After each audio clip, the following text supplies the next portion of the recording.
नमस्कार, अपनी डपली अपना राग के साथ हाजिर हूं मैं अनुपम। लखनऊ में सीएम योगी आदित्यनाथ ने विपक्ष पर करारा प्रहार किया है और वक्फ को लेकर बड़ा बयान दिया। उन्होंने कहा कि वक्फ में लाखों एकड़ जमीनों पर कब्जा किया गया। अब जब कार्रवाई की जा रही है तो वक्फ के नाम पर हिंसा भड़काई जा रही है। बंगाल में राजनीतिक फायदे के लिए हिंसा भड़की।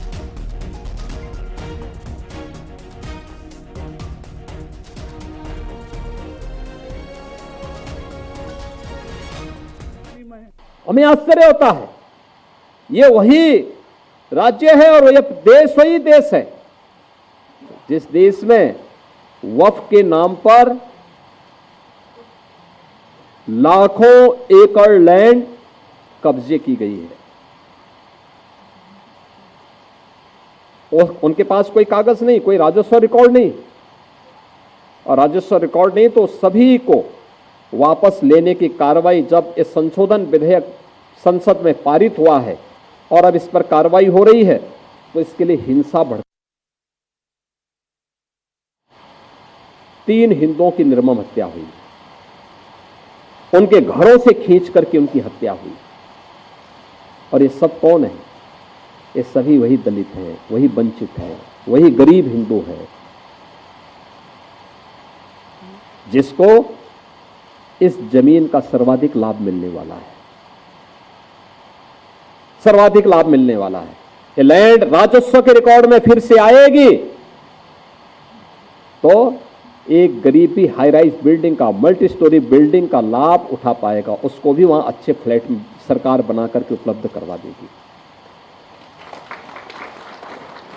इन्हें भय है कि दलितों को, वंचितों को, गरीबों को अगर ये हाई राइज बिल्डिंग मिल जाएगी तो इनका तो वोट बैंक समाप्त हो जाएगा। ये गुमराह करने की इनकी राजनीति हमेशा के लिए समाप्त हो जाएगी। इसलिए लोग हिंसा भड़का रहे हैं, हिंसा का रास्ता अपना रहे हैं। आप देख रहे होंगे सिटीजनशिप अमेंडमेंट एक्ट पारित होने में जिसका लाभ सर्वाधिक पाकिस्तान, बांग्लादेश या अफगानिस्तान में जो वंचित हिंदू था, दलित हिंदू था, उनको भारत की नागरिकता देने का काम, जो किन्हीं कभी भी भारत में आए थे, 5 वर्ष पहले आए थे, उनको जब नागरिकता देने के कार्यक्रम को प्रधानमंत्री मोदी जी ने आगे बढ़ाया, इन्होंने पूरे देश के अंदर आंदोलन शुरू कर दिया, अभियान चालू कर दिया, बड़े बड़े आंदोलन किए, तोड़फोड़ की, आगजनी की। लेकिन सरकार ने भी दृढ़ता के साथ उसका सामना किया। कहां जाएगा? पाकिस्तान में, बांग्लादेश में पीड़ित हिंदू कहां जाएगा? और हिंदुस्तान की तरफ ही आएगा। दुनिया के अंदर कहीं भी कोई पीड़ित हिंदू होगा वह आकर के अंततः हिंदुस्तान में ही आएगा और वह भारत में आकर के ही शरण लेने के लिए मजबूर होता है। लेकिन कांग्रेस और समाजवादी पार्टी या टीएमसी जैसे दल हमेशा इसमें बाधक रहे हैं और उन लोगों ने उन्हें दोयम दर्जे का नागरिक बनाने का काम किया, शरणार्थी के रूप में रखा। लेकिन भारतीय जनता पार्टी ने उन्हें अपनाया। ऐसे ही वक्फ संशोधन अधिनियम में भी इन लोगों ने वही हिंसा कर रहे हैं, धमकी दी जा रही है, फिर अव्यवस्था पैदा करने का प्रयास हो रहा है, क्योंकि इन्हें भय है कि वो लैंड अगर राजस्व के खाते में वापस आएगी तो गरीबों को मिलेगी, हॉस्पिटल बनेंगे, मेडिकल कॉलेज बनेंगे, शिक्षा के अच्छे केंद्र बनेंगे, अटल आवासीय विद्यालय जैसे विद्यालय बनेंगे तो श्रमिकों की और वंचितों के बच्चों को वहां पढ़ने की आवाज से शुद्ध अच्छी व्यवस्था मिलेगी। बीजेपी नेता अमित मालवीय ने अखिलेश यादव पर बड़ा हमला बोला। अखिलेश यादव के काशीराम वाले बयान पर पलटवार किया और कहा कि अखिलेश यादव ने दलित समाज के पथ प्रदर्शक काशीराम जी का उपहास कर रहे हैं, केवल उन्हें मुलायम सिंह जी के छोटा दिखाने के लिए। ये कहना कि काशीराम जी चुनाव नहीं जीत पा रहे थे और समाजवादी पार्टी ने उन्हें जिताया, पूरे दलित समाज का अपमान है।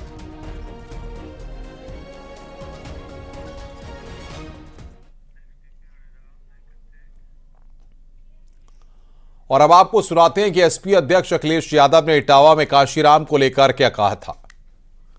जहां ये इतिहास है वहीं ये भी है कि बहुजन समाज पार्टी के संस्थापक को अगर लोकसभा में किसी ने पहुंचाया था तो यहीं के मतदाता खड़े हुए इन्होंने लोकसभा में पहुंचाने का काम किया था।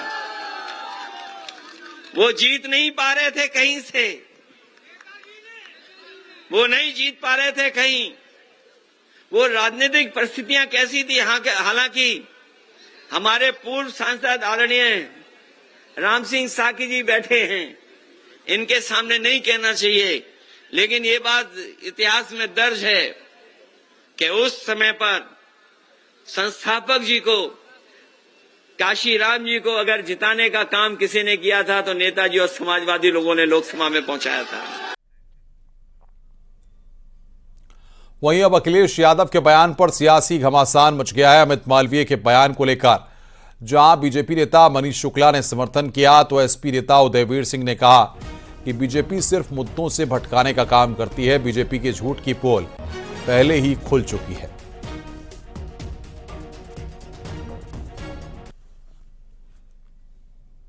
छुरा भोंकने का काम मुलायम सिंह यादव ने किया था, सबने देखा है। इसके बावजूद राजनीति के स्वार्थ के लिए 2019 में अखिलेश यादव ने बहुजन समाज पार्टी से समझौता किया, स्वयं पत्नी सहित मायावती जी के सामने घुटने टेक दिए केवल वोट के लिए, और जब काम निकल गया तो फिर मान्यवर काशीराम जी का हाथ उड़ा रहे हैं, कभी मायावती जी के लिए इस तरह के शब्दों का प्रयोग करते हैं। एक बात रिकॉर्ड में है कि सबसे ज्यादा दलितों के प्रति अपराध 2012 से 17 के बीच हुआ था। बीजेपी को जवाब देना चाहिए कि हर अंबेडकर जयंती पे तो इतना एक्टिव नहीं होते थे। क्या कुछ खोते हुए नजर आ रहा है जो इतना परेशान है कि उन्होंने निर्देश दिया है कि हर नेता अंबेडकर जयंती मनाएगा? समाजवादी पार्टी तो बहुत सालों से मना रही है। माननीय राष्ट्रीय अध्यक्ष जी भी जहाँ जहाँ आप बता रहे हैं वहाँ पहले से भी जा रहे हैं, आगे भी जाएंगे। और समाजवादी पार्टी ने एक लंबी सामाजिक यात्रा पूरी की है जिसमें पीड़ित, शोषित, वंचित वर्गों का विश्वास जीतने के लिए उनको अपने भारतीय जनता पार्टी की जो फूट डालो राज करो की नीति अपनाई गई थी, सपा बसपा के बीच में लड़ाई लगा के, उस सबसे उभर के समाजवादी पार्टी एक सामाजिक परिवर्तन और सामाजिक संघर्ष के बाद सामने आई है। और ये जो पीड़ित, शोषित, वंचित वर्ग अखिलेश जी में भरोसा जताते जा रहा है, उनके साथ आते जा रहा है, उनमें विश्वास व्यक्त कर रहा है, इसी से परेशान भाजपा है। वो अपने बारे में बताए कि वो इतनी, जो लोग दलित उत्पीड़न और सामाजिक बुराइयों का पोषक बनते थे, वो इतने प्रोग्रेसिव कैसे बन रहे हैं। भारतीय जनता पार्टी के अंबेडकर सम्मान अभियान की शुरुआत हो चुकी है। लखनऊ में भागीदारी भवन में आयोजित अंबेडकर सम्मान अभियान की कार्यशाला में सीएम योगी आदित्यनाथ शामिल हुए। UP BJP Bharat Ratna doctor Bhimrao Ambedkar सम्मान अभियान 13 से 25 अप्रैल तक चलेगा। कार्यक्रम में सभी बीजेपी के बड़े नेता शामिल हुए।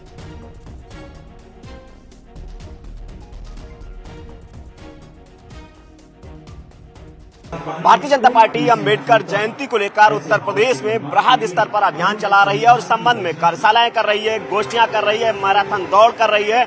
और अब इस समय आप देख सकते हैं आज भारतीय जनता पार्टी की राज्य स्तरीय कार्यशाला है।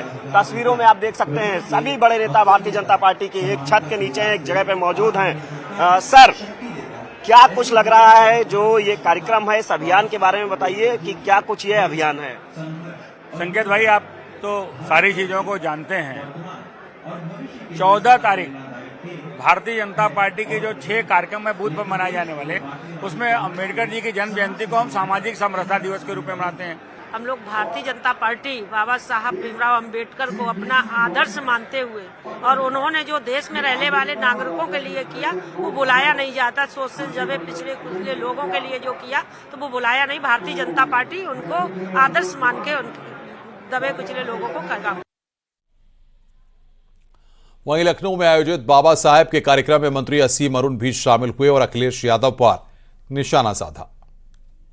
खारिज कर दिया है, तब याद आई बाबा साहब की। अखिलेश यादव जी की बात कर लेते हैं। इन्होंने सरकार में रहते हुए बाबा साहब के सम्मान में कोई एक काम किया हो तो बता दें।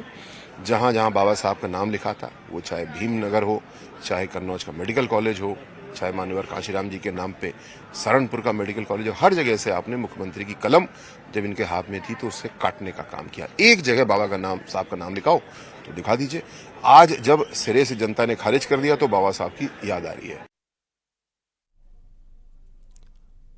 वृंदावन से संत समाज ने लव जिहाद के बढ़ते मामलों को रोकने के लिए महिला ब्यूटी पार्लर में मुस्लिम युवकों के काम करने पर रोक लगाने की मांग की है। संत समाज ने सीएम योगी से मांग कर प्रशासन से महिला ब्यूटी पार्लरों में जांच कर काम कर रहे मुस्लिम युवकों को हटाने की मांग की है। महिला ब्यूटी पार्लर में मुस्लिमों की एंट्री बंद करने की मांग की गई है।